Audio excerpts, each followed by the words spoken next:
ลมหายใจตั้งจิตมุ่งหมายนำพายาโยม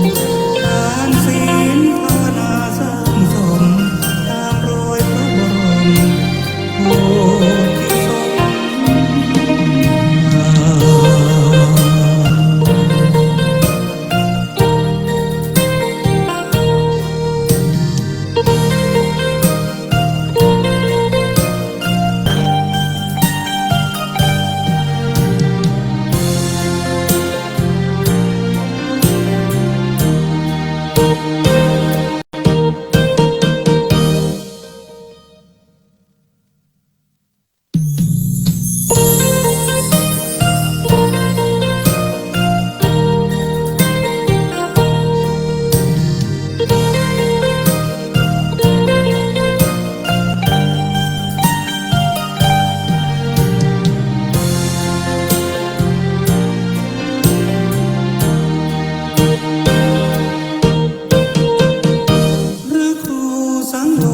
ศีลังที่รัก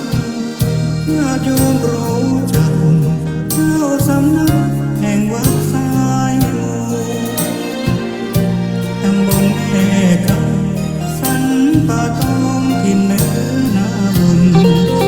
ญาติพันเชียงใหม่ลำพูนมุนพื้นชื่นชมร้ายตาฝากทำกำเมืองให้เลืองลือไกลนำสุขมาไว้กายใจแจ่มใสชื่นบานทางขึ้นสีขาวเพื่อชาวประชาถึงชายคาบ้านวิทยุเมื่อถือสื่อสารเชื่อมสัญญาณจากวัดสายอยู่มรดกทำกันมือร้อยเรียงสำเนียงภาษาสืบสา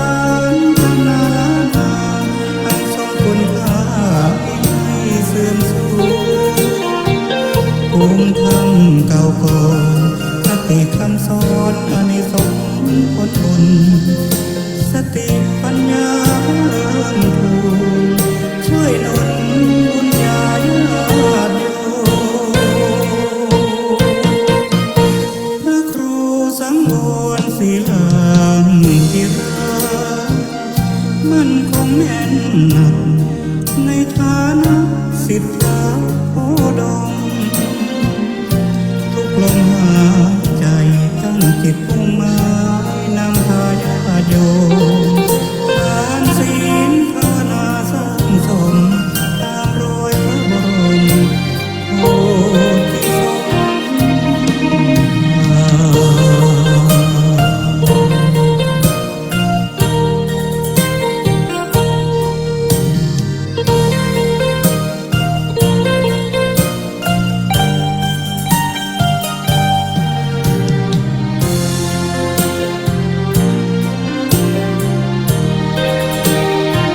มรดกทำกันมือร้อยเรียงสำเนียงภาษาสืบสานตำนานนาอันทรงคุณค่าไม่เสื่อมสูญ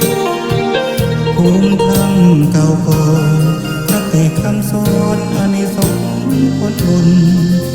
สติปัญญาเลื่อนภูช่วยหนุนบุญญาญาติโยมพระครูสังวรศีลังที่รักมั่นคงแน่นหนักในฐานะศิษย์พระโพธิ์ดม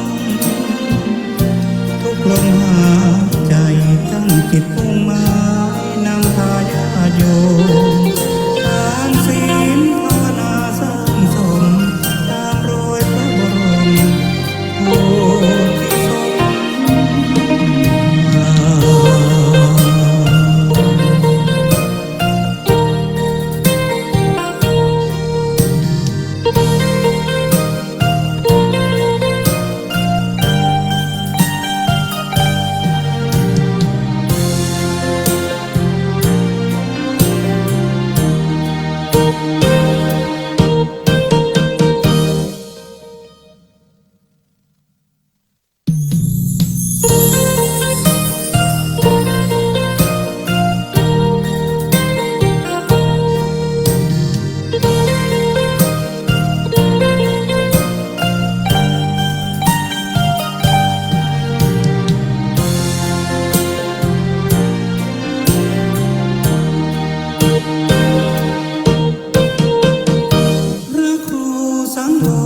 สีเหลืองที่รัก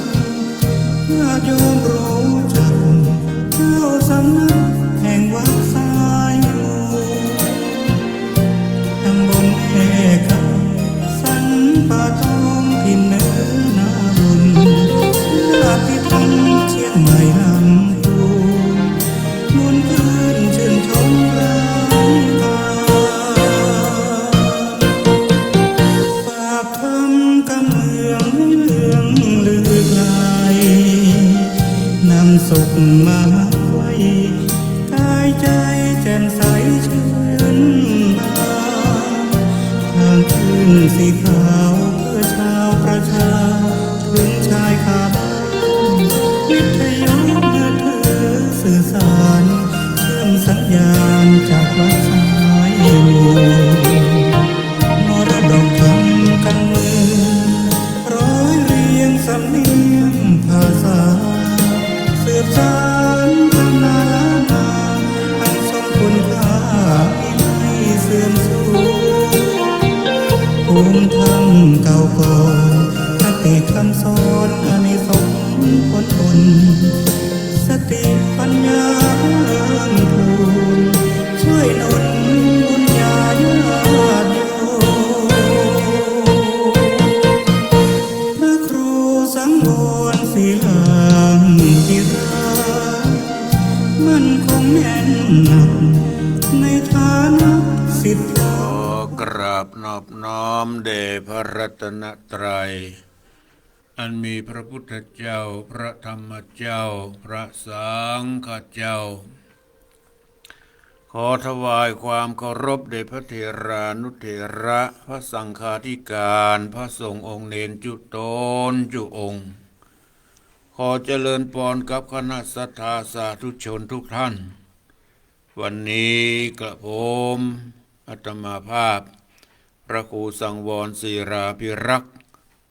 เจ้าอาวาสวัดสายมูลตำบลแม่กาอำเภอสันป่าตองจังหวัดเชียงใหม่ก็ได้มาพบปะกับคณะศรัทธาสาธุชนทั้งหลายในวันนี้เป็นวันจันทร์ที่2 เดือนกุมภาพันธ์พุทธศักราช 2569 ซึ่งก็ตรงกับขึ้น15 ค่ำเดือน5เหนือรายการนี้ชื่อว่ารายการมรดกธรรมกำเมืองเทศนาอยู่ที่วัดสายมูลตำบลแม่กาอำเภอสันป่าตองจังหวัดเชียงใหม่ส่งสัญญาณไปที่แม่ข่ายวัดปักตังเจริญท่านผู้อำนวยการท่านพระครูอภิวัฒนวิกรมก็ส่งไปตามกระแสของอินเทอร์เน็ตแล้วก็มีหลายๆสถานีเกาะเกี่ยวเอาสัญญาณจากอินเทอร์เน็ตไปออกอากาศคือกับออกสถาญาติโยมทั้งหลายได้รับฟังอยู่ณขณะนี้ทางสถานีวิทยุก็ต้องขอบคุณอนุโมทนาต่อเจ้าของสถานีวิทยุทุกที่ทุกแห่งเป็นบุญเป็นกุศลแก่เจ้าของสถานีวิทยุเป็นบุญเป็นกุศลแก่ศรัทธาสาธุชนทุกท่านที่เปิดเครื่องรับฟังทางวิทยุก็ดีทางโทรศัพท์ก็ดีก็ขอบคุณและอนุโมทนามาณที่นี้โดยวันนี้เป็นวันพระวันศีลนะบอกศรัทธาญาติโยมทั้งหลายปกติจะเป็นวันมาฆบูชาในวันเดือน5เพ็งนี่นะแต่โดยเฉพาะปีนี้มีเดือน10 2เตื้อปนห้องว่าทางภาคกลางก็เดือน8 2เตื้อ8 2โหนเมืองเหนือเขาเรียกว่า10 2เตื้อ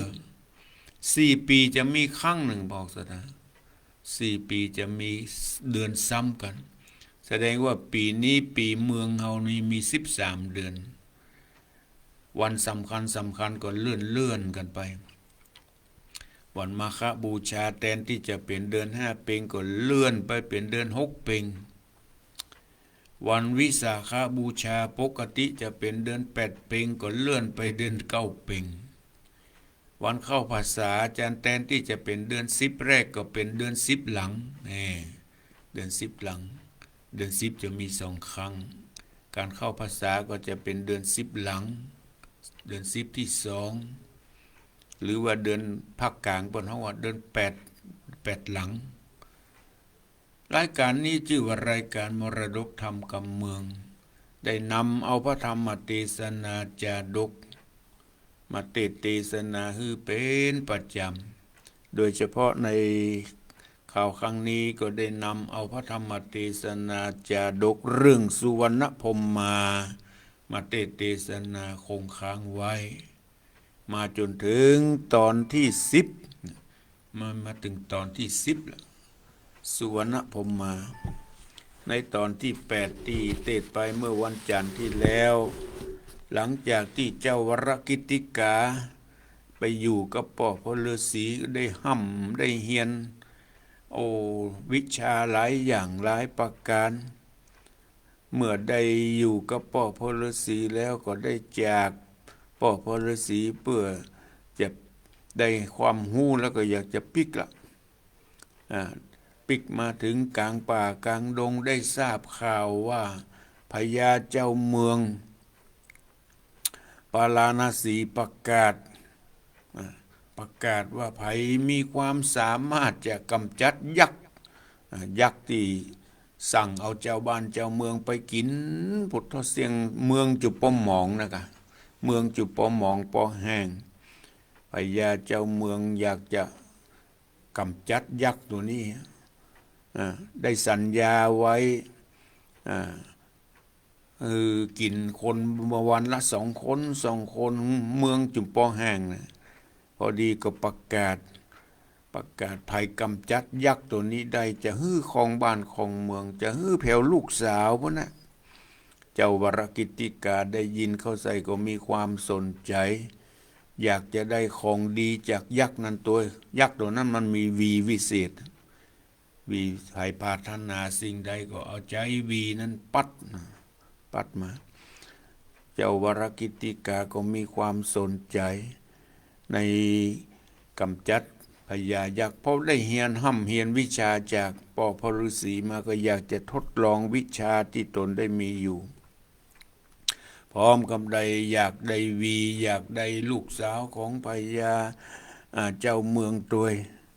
เจ้าวรกิตติกาก็ได้ออกไปสู้รบกับพญายักษ์จนช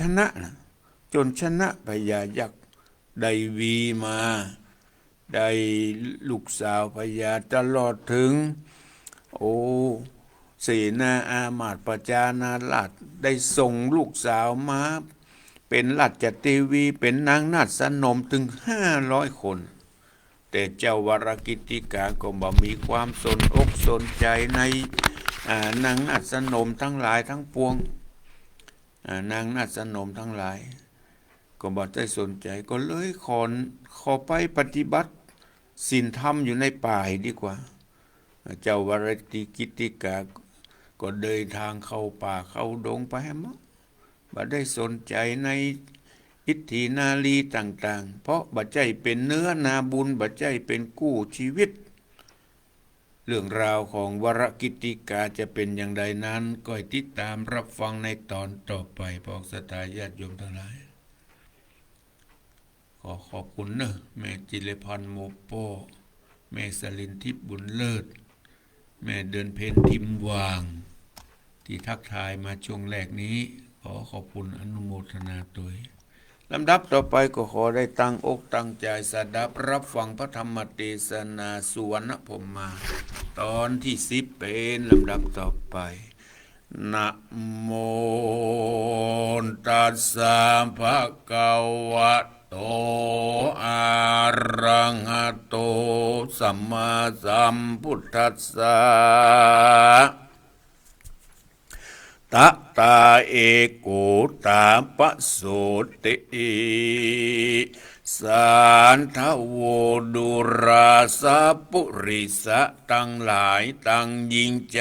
น้อยใหญ่ผู้มีใจใฝ่ตั้งกินตั้งตาน มีใจบานลิ่งลู่การมีอยู่เกหาก็วางลาตัดขาดมาสันนิบาตรวมกัน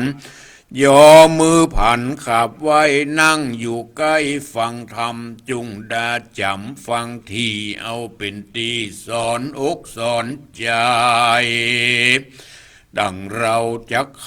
บอกเล่าถึงเจ้าหนอนเน่าวรกิตติกาอันดันดงนาป่าไม้ไปจะใจคนเดียวดันดงเขียวเถื่อนทำย้ำข้ามน้ำย้ำดงพายการคำที่ไหนก็นอนพักที่นั่นการแจ้งดันดงตันหลายคืนหลายวันบ่อ่านได้ก็ไปจวบใส่อาสรุมแห่งเจ้าอุดมบุญกว้างปั้มเป่งสร้างป่าละมีธรรมกลางดงดำป่าไม้ตาในกาลนั้นยังมีพระที่ไหวระศีมีศีลดีสะอาดบ่ได้ขาดมานานอยู่ดงดานป่ากว้างนับอ่านอ้างหลายวาสาเทวดาตั้งหลายมวลหมู่อันรักษาอยู่ดงตันต่างก็ปากันมาไหวตั้งเตปะไทยดงดอนติพพยาธรตูนองอาจยักสอดล่าดงนาการพุทธมารอดสู่ก็บ่ละตอดนมัสการสัตว์ดงดานกายาบอกกันกาบเบียนควีจุมเขามีมวลหมู่จุมเขามีมวลหมู่ต่างก็ได้อยู่สวัสดีย้อนพระรศรีบุญกว้างบ่ห่างร้างต่างศีลปีนอาจินกึดรอดบ่ละตอดภาวนามีเมตตาไฟห้อยสัตว์ใหญ่น้อยจริงเจยบานอยู่บ่เหมือนบ่นานเนินจ้ายังมีนางฟ้าสาวสวรรค์วิบากตันจองก้องได้ลงสู่ห้องหิมปานเอาวิญญาณมาก่อเกิดในดอกบัวผาเสิดนำนาเป็นโอปปติกะลำเลิศอยู่กลางน้ำบุครณีขันทะมีหอมหื่นเป็นติจื่นเอาใจกลางดงไผ่ป่ากว้างอยู่จิมข้างศาลาแห่งตาปัสสาปุทาวศีลบ่เศร้าตะรงธรรมก็มีหันและนาเอกติวสังยังมีในวันหนึ่งพระที่ไหวระศีตึงยามดีอาบน้ำจำละพร่ำกายาก็จากศาลาที่อยู่ลงไปสู่โบกครณีสังกามีหลายเลว่ากินหอมเพเอาใจปี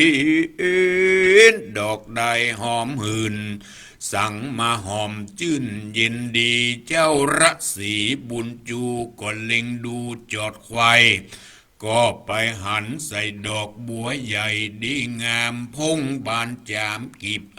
ดอกใหญ่กว่าก็ล้อเกวียนหรือเต้าเสวียนใส่เข้าแห่งคนหนุ่มเท่าเจ้าเมืองวันณะเรืองสีใสน้อมกวัดไกวไปมายินสังกาบ่น้อยกึดกะคอยในใจว่าปี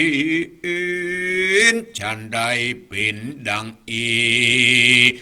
แต่ก่อนกี้บ่เคยหันรอยกูฝันบ่ตื่นบ่แจ้งจื่นในใจมาสงสัยแต่เล่าจริงเตียวเข้าไปจูก็หันดอกซอย หันเด็กน้อยเป็นแม่ยิงรูปเป่าปิงผาเสดบังเกิดขุนนามีใจเมตตากะคอยจิงเอาละอ่อนน้อยเร็วไวรีบผ่านภัยเป็นผ่านผันปิกขึ้นสู่ยังตีอยู่ศาลาแล้วตามภาษาบุญใหญ่ก็น้อมไว้อธิษฐานว่าแม้นสมปานจัดแล้วบอกกาดแก้วหายหนีขอน้ำนมมีหลังย้อยจากนิ้วก้อยมือขวากันตาปัสสาผู้เท่าอาทิษฐานเล่าในใจน้ำนมก็ไหลออกจากปุ้งออกปากเร็วเนาะปุ้งออกเข้าปากเด็กน้อยใจจื้นจ้อยกินนมในอาสรมบอกวางกลางตาตางหิมมาปานเจ้าตะรงยานบุญใหญ่จริงแปลงใส่ชื่อเด็กน้อยฮือจื้นจ้อยแถมสาลีฮือสดสดีไปนาว่านางนอลาปัตุมมาเหตุว่านางนั้นนี่นะเกิดในดอกบัวเลือดเจียงคานก็มีด้วยภาการดังนี้แหละนะทัดแต่นั้นไปนาเจ้าสินใสผู้เฒ่าเลี้ยงหนอนเน่าปัตุมมาด้วยภาราลูกไม้มีบ่อไรในดงตันพงอาตังเผือกมันหลายแหล่มีจุกแง่ดงรีจนเมินหลายปีขวบเข้านางนอนเอาปัตุมมาก็มีวัยยาขึ้นใหญ่อายุไข่16 ปีอันโฉมนางดีใจจ้างามเหมือนดังนางฟ้าไปบนสู่เมืองคนลุ่มไตพระที่ไวระสีพิจารณาดีคำเจ้าว่ากวนหื้อนอนเน่าปุตตาจากเราราไปอยู่ในที่อยู่สถานจักเจยบานหลายหลากบ่ลำบากเครื่องใจแม้นรอไปเนินจ้าเจ้าลูกลายิงใจจากติเตียนหมายกล่าวถอยป่าหื้อด้อยเสียสรี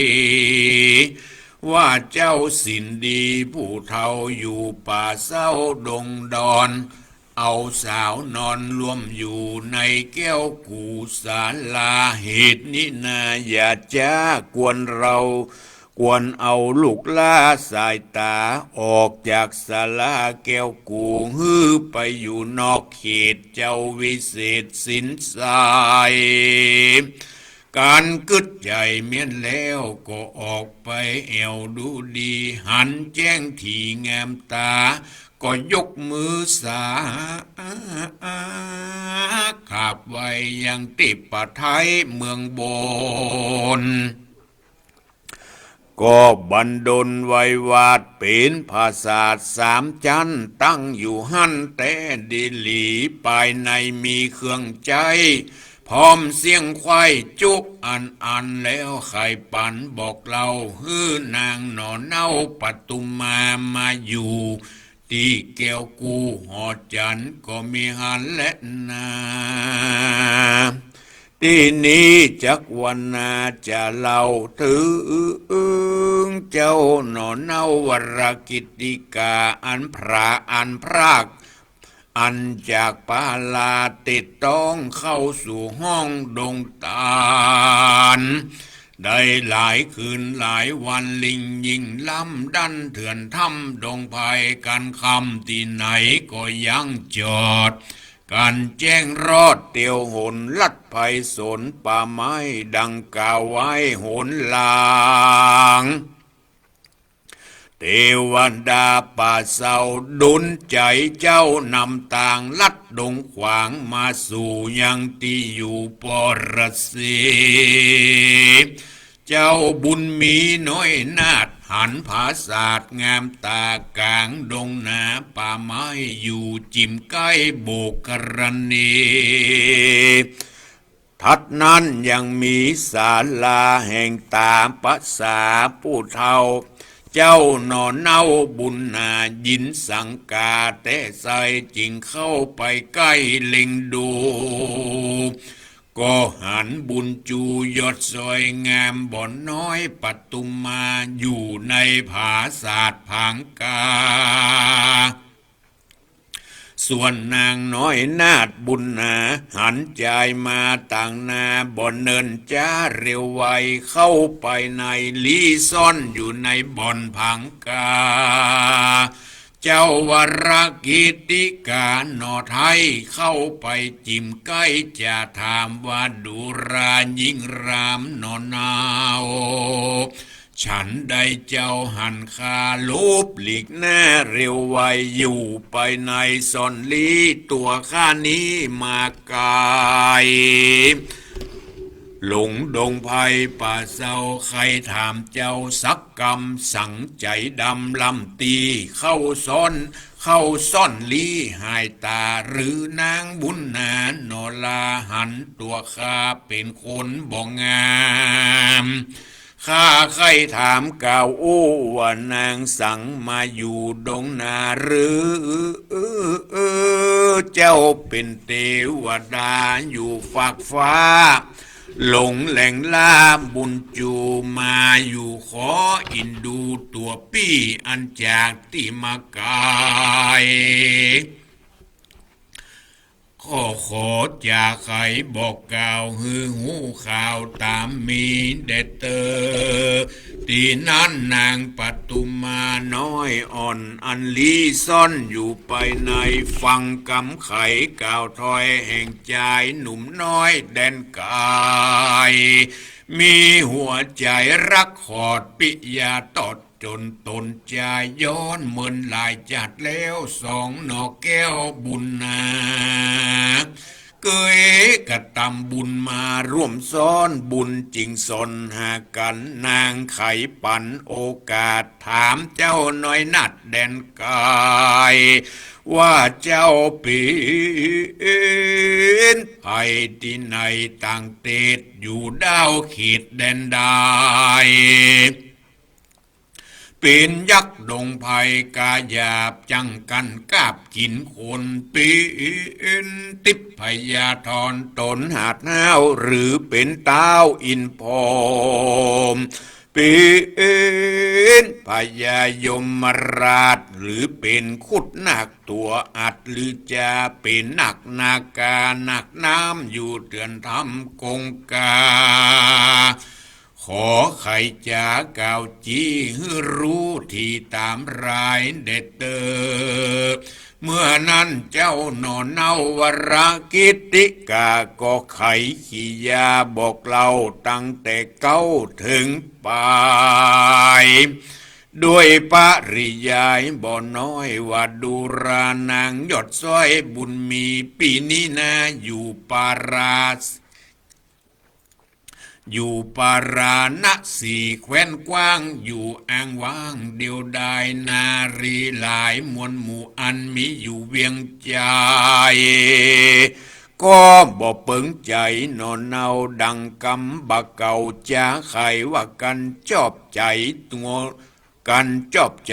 วงูบ่หอนจูใจเขียดชอบใจเปียดบุ้งซาบ่หอนกว่าไม้การจับใจหลานนอนลาบ่ถูกใจป้านาจับใจคูบาสินหอยบ่จบใจพระน้อยองค์คามของกินลำมีตีคนมักต่างกินเป็นอาจินคำเจ้าปี้สุขเศร้ามองใจบ่มีไผมาเป็นกู้เป็นเจ้าอยู่ปุรีบ่มีเทวีเนบคางปีก็เลยดันปากกว้างดงนาปะสายตาน้องจันจุงกึดดันตามรายอย่าตัดกำแห่งปี จงกึดที่ยาวไกลว่าปีมีใจรักขอจริงดันสอดมาหานิเลนานางปทุมมาน้อยนาดก็โอกาสกำไปว่าดูราพี่ใส่ใจเฮ้ยข้าน้องเน่าโคอยู่คนเดียวอยู่ดงเขียวป่าไม้ตั้งแต่ไทยเดิมมากันจักป่าตัวน้องไปสู่ห้องปุรีขอต้านบุญมีปีไทยไปน้อมไว้ใครจะยังตาปัสสาผู้เป็นป้ออันเลี้ยงพ่อข้าน้อยรักข้าคอยมานานกันพระผู้บานปอไทยไข่กำไว้ปงขาดอนุญาตตามมีข้าก็ยินดีตัวกว่าตัวจากป่าตามปี้ไปอยู่ที่ในเมืองจาเลตนาตั้งสุดว่าเจ้าวรกิติกาหนุ่มเนาฟังนางเล่าไข่ปันก็มิใจมันบ่น้อยจริงป่านางยอดซอยปทุมมาริบไกกาลาไปสู่ยังที่อยู่ป่อพระศรีแล้วก็อัญจุรีก้มเก้าไว้เจ้าตะลงทำแล้วไข่กำบอกเราตั้งแต่เก้าลำดับมาฮือตาภาษาผู้ใหญ่ได้หูควายจุประการอันขอนางนงคันยอดซอยไปปีนกู้ห้อยทีวีเจ้ารัศสีวิเศษจูบเจงปิดตารงยานตันหูอาการไปนาหูถึงว่าไปหลังว่าสองเจ้ายังได้ก่อได้สร้างบุญต่อตัวกันมาปีนปุ๊บเปจาจัดแล้วบอกกาดแก้วเสียกันจริงไข่ปันปงขาดอนุญาตตามดีแล้วไขว่าตีตานต่อว่าแม่นเจ้าสองนอจักไปสู่เวียงใจแก้วกว้างอย่าห่างร่างตั้งศีลตั้งธรรมมีศีลจำอย่าขาดอย่าประมาทยอดตานเจยบานเมื่อซอยอยู่จินจ้อยสวัสดีตีจะมียศยาวร้อยอิดเต้าขาบสมปานเคาะภัยมานอุบาทอย่ามาปัดในตนสัปปะกังวลใหญ่น้อยจุงกาดกล้อยหนีหายสุขสบายคำเจ้าทราบต่อเต้านะว่าอันเด็ดเตอกันตาภาษากล่าวแล้วสองนอกแก้วบุญนาก็เอาดอกไม้มาใส่คานนำมาปั่นบทจ้ามาวางต่อหน้าพ่อพระศรีไขวาตีกล่าวถอยว่าลูกน้อยขอสู่มาล้อนกำไรนาใหญ่น้อยบ่ไฟห้อยหันตาลขอได้ปงปันขาดได้อนุญาตตามมีปอพระศรีติไว้ได้เลี้ยงใหญ่จุนโนนบ่ลืมบุญบ่ลืมคุณปอดเจ้าขอข้าอยู่เตียงเต้าคืนวันลูกภายพันไปนาถ้าบทตายกว่ามะละนาจากปิกมาน้อมไว้ตั้งแต่ไทยเดิมตีนางบุญมีถ้อยวาดน้ำตาหยาดลำลายก็ย้อนอะไรโปรดเจ้าอันแก่เท่าชราอันจักไก่กาไปสู่ยังที่อยู่ตามผัวนางน้อมหัวมาใกล้นบน้อมไว้ป้อพระศรีแล้วขุดตนหนีกาพรากหนีออกจากศาลา ตาปะสาผู้ใหญ่ก็เตียวไตตามหลังจี้ไปยังหนทางว่าสู่จุงปากันไปตามหนทางลัดดงขวางสื่อนาลำบ่อล้ำกว่า10 วันจักผายผันไปสู่ยังที่อยู่ปุเรสองบุญมีโนลาก็พรากนาเตียวหุนลัดไพสนจะใจดันป่าไม้ดงดีส่วนรสีผู้เท่าก็ปิกปอกเต้าขึ้นสู่ยังที่อยู่แห่งตนก็มีไอ้วันนั้นแหละนะเตอุโปส่วนสองบุญมีโนลาเตียวดันกว่าภายพานเตียวไปได้7 วันเป็นมองก็พดออกดงรีสู่ปราณสีบทจาโยธากาหลายลามเส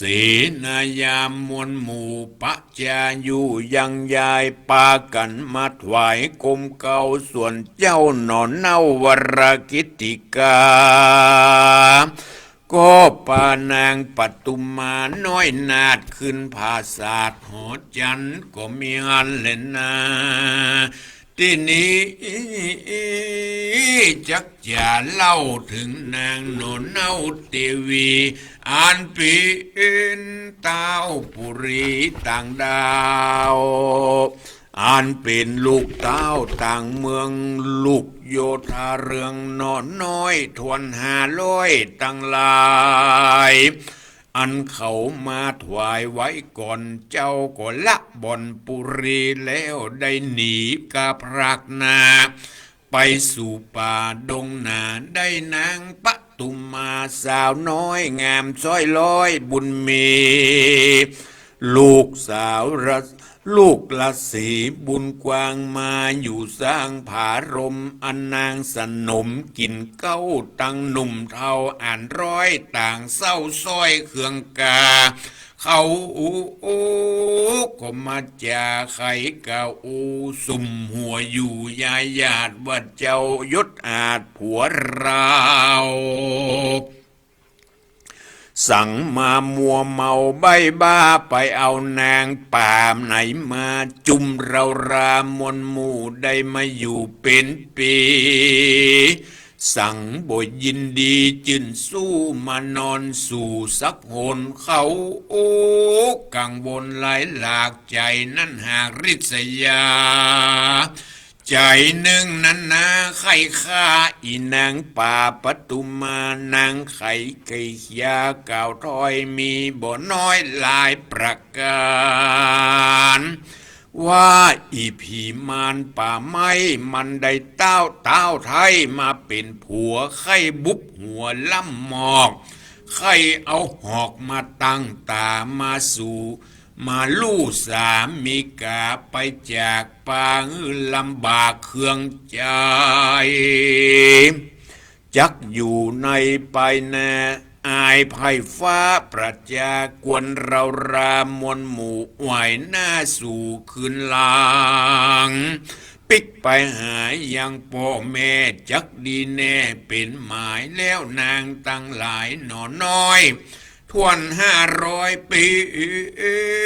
ประมาณก็คืนสถานแก้วกูยังที่อยู่ของไผ่ของมันและนา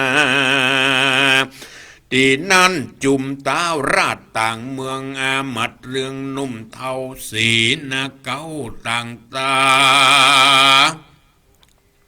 เต้าพญาลายแหล่อันเป็นพ่อเป็นแม่นอนเนาหันลูกหันเต้าของตนปิกปอกหนคืนสู่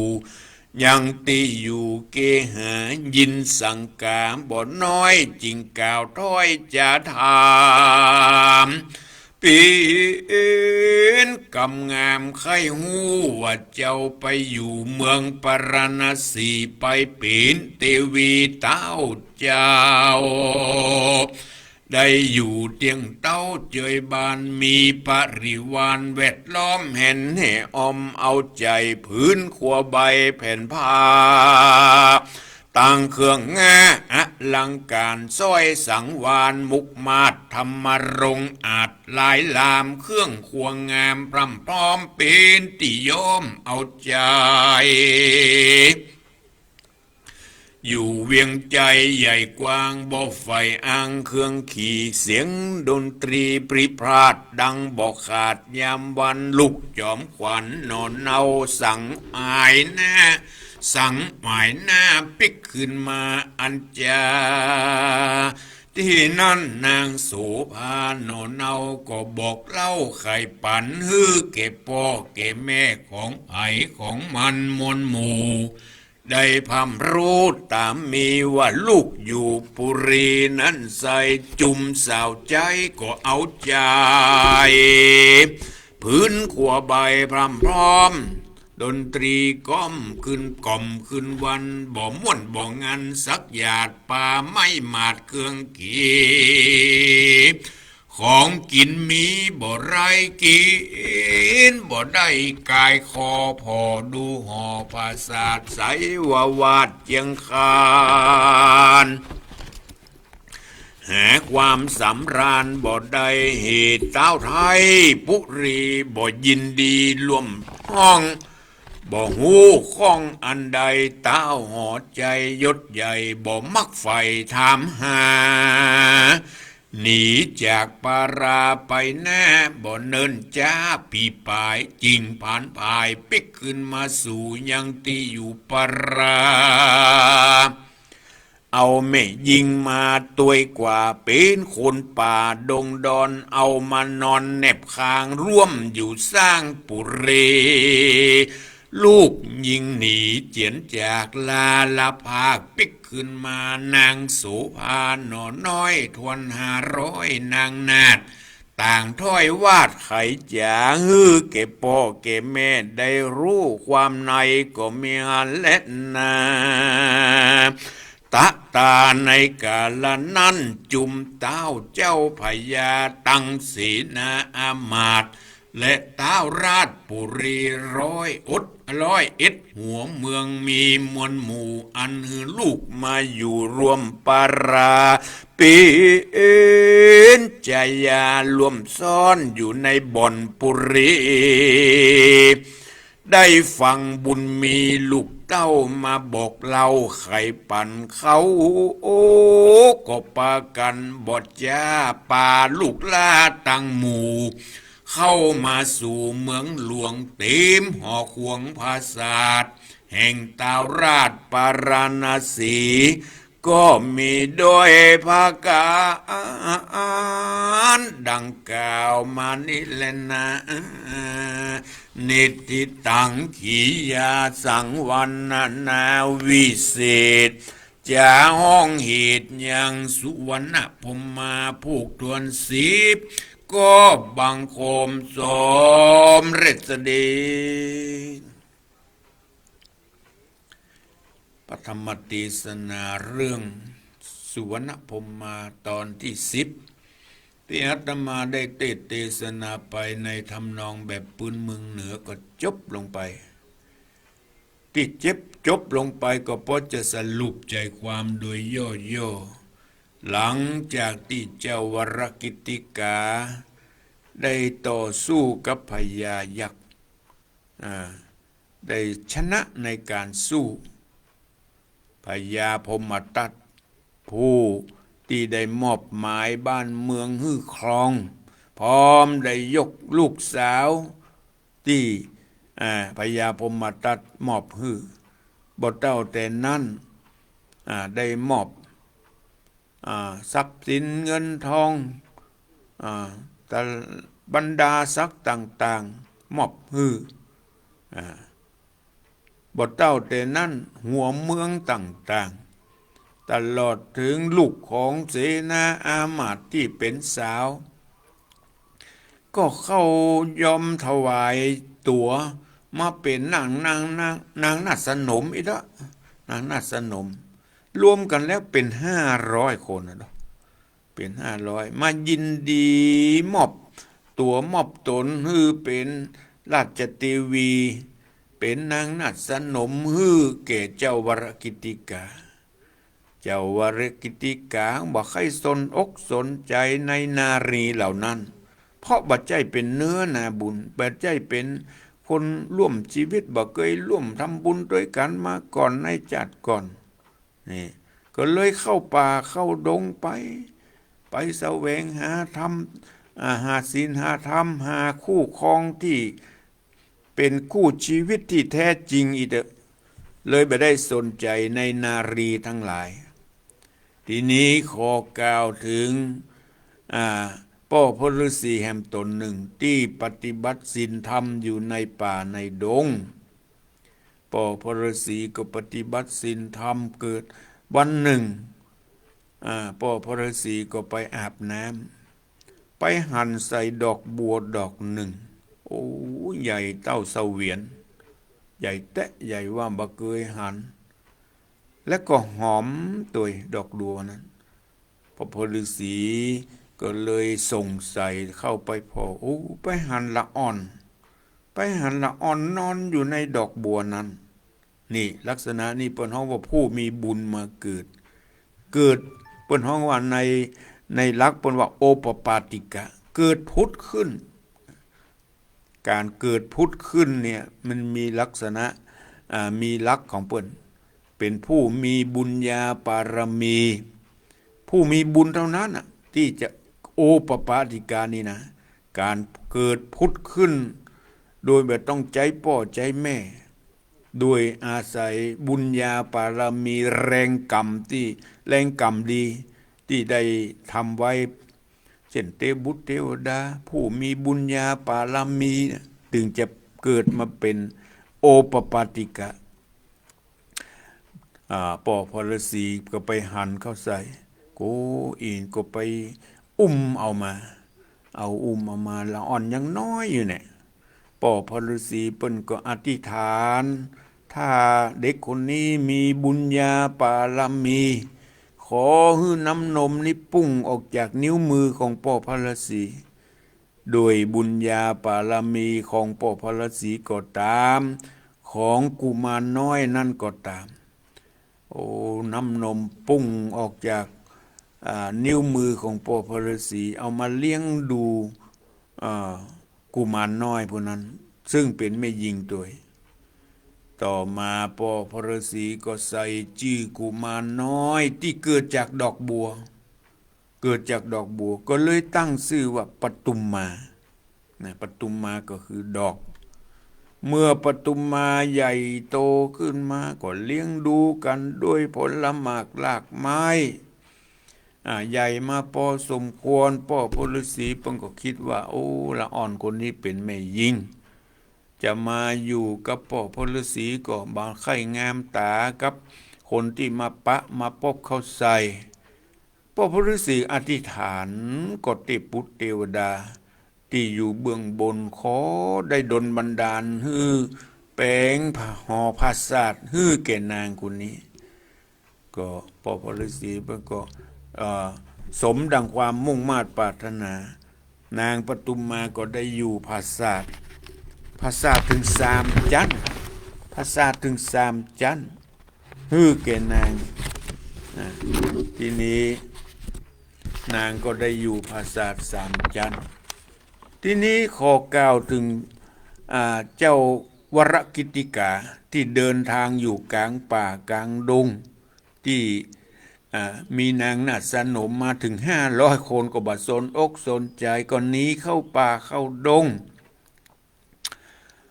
ไปเพื่อไปปฏิบัติศีลธรรมก็ไปหั่นใส่ผ้าส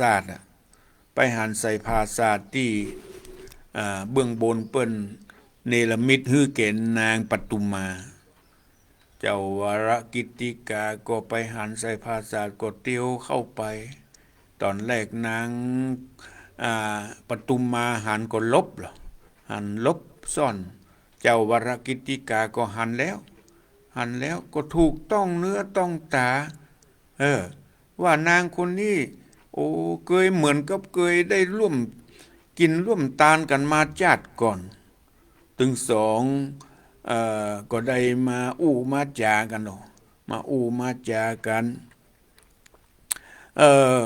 มีความเข้าใจซึ่งกันและกันด้วยบุญญาปารมีบอกคาดแคล้วไปเสียจากกันก็เลยมีความเข้าใจมีความฮักเพราะได้เคยร่วมทำบุญกันมาแต่ชาติก่อนบ่เหมือนนางนาฏสนมตึง500ที่มาสมัครมาอยากจะมาเป็นมเหสีของเจ้าวรกิตติกานั่นนะเจ้าวรกิตติกาบสนใจก็มาปะใส่นางปทุมมานี่ก็ปอกปอใจตุกเนื้อต้องใจกันเขาทั้งสองก็เดินทางไปหาพ่อพระฤาษีพ่อพระฤาษีเปิ้นหูด้วยญาณของท่านว่าเจ้าทั้งสองเคยทำบุญร่วมกันมาเจ้าวรกิตติกากับนางปทุมมาถึงสองได้มีความสัมพันธ์กันมีความฮักกันเพราะได้เป็นเนื้อนาบุญซึ่งกันและกันอยากจะขอลาพ่อพระฤาษีจะขอลาพ่อพระฤาษีปิกยังบ้านยังเมืองหลังจากนั้นก็หาดอกไม้มาสู่มากาลวะพ่อพระฤาษีเพื่อจะบะฮืดได้เป็นบาปเป็นกรรมที่ได้เลี้ยงดูนางปทุมมาถ้าได้ล่วงเกินในทางกายกรรมวจีกรรมมโนกรรมขอพ่อพระฤาษีอนุญาตปงปันอย่าได้เป็นบาปเป็นกรรมพ่อพระฤาษีเพิ่นก็ปั่นปอนฮื้อแก่ทั้งสองสู่เจ้าทั้งหลายมีความกตัญญูกตเวทีก็ดีละเมื่อสู่เจ้าจากไปเป็นคฤหัสถ์ก็ขอฮื้อได้ครองเรือนฮื้อมีศีลมีธรรมลักของการครองเรือนถ้าจะฮื้อมีความสุขต้องมีสัจจะมีความซื่อสัตย์ต่อกันแต่กันอย่าได้กดได้เลี้ยวอย่าได้มีความลบคมในต่อกันและกันทั้งทางกายทางวาจาแทงใจคือมีความซื่อสัตย์ซื่อตรงต่อกันและกันประการที่สองคือมีธรรมะข่มจิตข่มใจตั้งอยู่ในคุณงามความดีบ่ฮือทำนอกรีดนอกรอยบังคับจิตบังคับใจฮือตนบนห้องว่าธรรมะความข่มจิตข่มใจอย่าได้โคดอย่าได้เกียดฮือกันและกันข่มจิตข่มใจคืออยู่ด้วยกันตลอดรอดฟังประการที่สามคือมีขันติความอดทนต่อกันและกันเรื่องนิดเรื่องน้อยอย่าได้ถือสาหาโทษขันติความอดทนต่อธรรมชาติต่อบุทุกขเวทนาต่อการเจ็บไข้ได้ป่วยอดทนต่อความเจ็บใจอดทนต่อธรรมชาติหมายถึงอดต่อหนาวต่อร้อนต่อแดดต่อฝนอดทนต่อทุกขเวทนาอันเกิดจากการเจ็บไข้ได้ป่วยอย่าได้ทุกขเวทนาอย่าปล่อยไปตามอารมณ์คนเฮาเจ็บแค่นี้คนอื่นเจ็บนักกว่าเฮาก็มีอย่าได้ทุกขเวทนาอันเกิดจากการเจ็บไข้ได้ป่วยนักลำไปทุกคนก็ต้องมีความเจ็บป่วยเป็นธรรมดาอดทนต่อความเจ็บใจอดทนต่อกรรมด่ากรรมแจ้งกรรมติฉินนินทาว่าร้ายจากคนอื่นต้องมีความขันติความอดทนประการสุดท้ายคือมีจาคะเสียสละซึ่งกันและกันแบ่งปันฮือกันอย่าทนีขี้จิขี้เหนียวมีเมตตาโอบอ้อมอารีต่อกันและกันและฮือสู่เจ้าทั้งหลายอยู่ร่วมกันอย่างมีความสุขและราบรื่นตลอดไปหลังจากนั้นก็ลาพ่อพระฤาษีปิกยังบ้านเมืองปาราณสีเมื่อปิกไปบ้านไปเมืองถึง7 วันถึงเมืองปาราณสีขึ้นไปยังผาศาสตร์ราชวังที่ตนมีอยู่เพราะตนเป็นเชื้อได้ปกครองบ้านเมืองเพราะพญาพมทัตได้มอบให้แล้วที่นี้ก็ไปปะใส่มเหสีเก่าถึง500 คนที่ได้ยอมตัวมาเป็นมเหสีนะ แล้วก็บัดสนอกสนใจใน500 คนแล้วก็ไปได้คนไปได้นางปทุมมาจากในป่ามานะหมู่นาดนางนาดสนมทั้งหลายมาเฮสีทั้งหลายก็บอกให้ปออกปอใจมายอมเป็นมเหสีแล้วถึงเป็น400-500 คนแล้วก็มาสนอกสนใจแล้วไปได้นางป่าที่ไหนมาเดี๋ยวเขาว่านะไปได้นางสาวป่าที่ไหนมาแล้วเอามากกมากอดมานอนตัวเฮาบัดเป็นคู่ครองแท้บัดสนอกสนใจหมู่นางนาฏสนมทั้งหลายมเหสีทั้งหลายก็เสียอกเสียใจปิกไปบ้านไปจองไปเล่าฮื้อแก่พ่อแก่แม่พ่อแม่บ่ปอกปอใจบ่ปอกปอใจในที่เจ้าวรกิตติกาบัดสนอกสนใจมเหสีเก่าแล้วก็ไปสนอกสนใจในนางปทุมมาที่ได้จากในป่ามาเรื่องราวของวรกิตติกาในสุวรรณพรหมมาตอนต่อไปจะเป็นอย่างใดนั้นพอกสถาญาติโยมทั้งหลายก็ติดตามรับฟังในตอนต่อไปสำหรับวันนี้สุวรรณพรหมมาก็ขอยุติไว้เพียงแค่นี้เวลาที่เหลือนี้ใครที่จะโทรมามาจ๋า0812898992นะปอกสถาญาติโยมทั้งหลาย0812898992วันนี้เป็นวันพระวันศีลเดือน5เป็งตามปกติจะเป็นวันมาฆบูชาปีนี้มีอธิกมาศ4 ปีจะมีครั้งหนึ่งปอกสถาญาติโยมทั้งหลาย4 ปีจะมีครั้งหนึ่งเดือนซ้ำกันนี่นะเพราะจะคือมันตันกันเดือนเมืองกับเดือนไทยนี่มันลักลั่นกันเพื่อจะคือมันตันกันบ่คือมันหนีแห้งจากกันไกลๆไปนั่นไปเจริญปอนครับพระพุทธเจ้าแม่เรือนนอเจ้าฟังชัดเจนนี่นอที่วังเหนือเจ้าชัดเจนดีเจ้าขึ้น90เจ้าขึ้น90ของดารุณีนอเจ้า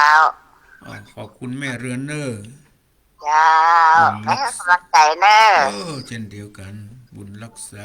อยู่ดีมีสุขเจ้าเดือนเมืองนี่จะมีน้อยเดือนไทยจะมีนักเดือนไทยนี่มันมี30 31 วันบางเดือนก็มี30บางเดือนก็มี31นี่ส่วนเดือนเมืองนี่ก็บอกสตาเดือนเมืองเฮาเนี่ยบางครั้งก็เป็นเดือนดับก็เลยมีข้างขึ้นมี35ข้างแรมมี14ก็เลยมี29ข้างบางเดือนก็มี30กับ29 30อย่างนี้เรื่อยๆเดือนไทยมี30 31 30 31เนี่ยมันนักกว่ากันไปเดือน1วัน2วันวัน2วันดังนั้นเดือนไทยนี่เพิ่นมีนักอยู่แล้วเดือนเมืองนี่ก็ดังนั้นถ้าบ่มีซ้ำกันนี่มันจะบ่มีอธิกมาศบ่มีเดือนซ้ำกันมันก็จะห่างกันไปติ๊กเดือนเมืองก็จะย่อมไปติ๊กดังนั้นเพื่อให้มันบาลานซ์กันคือมันตันกันดังนั้น4 ปีจะมีซ้ำกันเปิ้นฮ้องว่าเดือน82 หนเมืองเหนือเฮาเรียกว่า12 เตื้อ12 หนอย่างนี้เป็นต้นอันนี้เข้าใจตามนี้ตัวมันใจว่ามันใจว่าเป็นแปลกประหลาดอะไรอย่างเพื่อจะให้มันบาลานซ์กันให้มันตันกันบ่ให้มันหนีแห้งจากกันเดือน4ก็คือมันอยู่ในระหว่างเดือนมกราเดือน5ก็อยู่ในประมาณกุมภาทำนองเนี้ยนี่เป็นห้องว่าคือมันพอดีกันดังนั้นในวันมาฆบูชาวันสำคัญทางพระพุทธศาสนาต้องเป็นวันเดือน6เป็งปุ่นนะโดยเฉพาะปีนี้วันวิสาขบูชาก็เป็นปุ้นเดือน9เป็งปุ้นเดือน9เป็งตามปกติจะเป็นเดือน8เป็งวันวิสาขบูชาและวันเดือน5เป็งก็เลื่อนไปเป็นเดือน6แห่งเดือนหน้ากันนะ เข้าใจตามนี้ก็ขอขอบคุณอนุโมทนาต่อศรัทธาสาธุชนทุกท่านที่เปิดเครื่องรับฟังพระธรรมเทศนาในวันนี้อาตมาก็ได้ใจเวลามาพอสมควรก็ขอนำรายการมรดกธรรมกำเมืองในวันจันทร์วันนี้ปิกไปก่อนก้อยปะกันในโอกาสหน้าสำหรับวันนี้ขออำนวยโอยปอนกระปอกศรัทธาญาติโยมทุกท่านที่ส่วนมากก็คงไปวัดไปวากันที่อยู่ที่ฟังก็ขอให้ได้อยู่ร่มเย็นเป็นสุขในพระบวรพุทธศาสนาก็ขอทุกท่านจงมีอายุวันนะสุขภาละมีจบมีลาภคิดปรารถนาสิ่งใดๆอันเป็นไปในทางชอบธรรมก็ขอสมดังกรรมกรรมปรารถนาของมูลศรัทธาจุเยี่ยงจุภาการนั่นจุงจักมีอายุวันโนสุขังภะ ตามรอยพระบรมโพธิสมภาร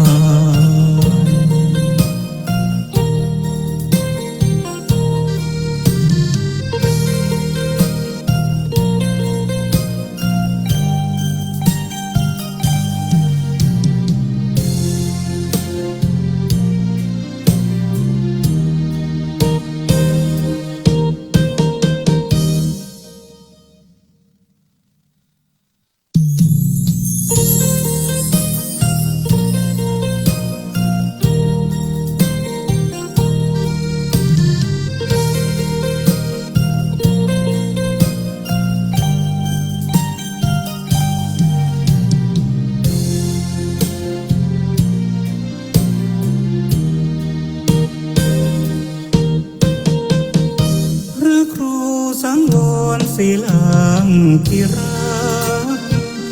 ญาติโยมรู้จักเจ้าสำนักแห่งวัดสายมูลตำบลแม่กะ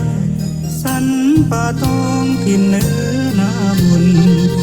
ญาติพันเชียงใหม่ลำพูนมุนคืนชื่นชมรายการทำกำเมืองให้เลืองลือไกลนำสุขมาให้กายใจแจ่มใสชื่นบานทางขึ้นสีขาวเพื่อชาว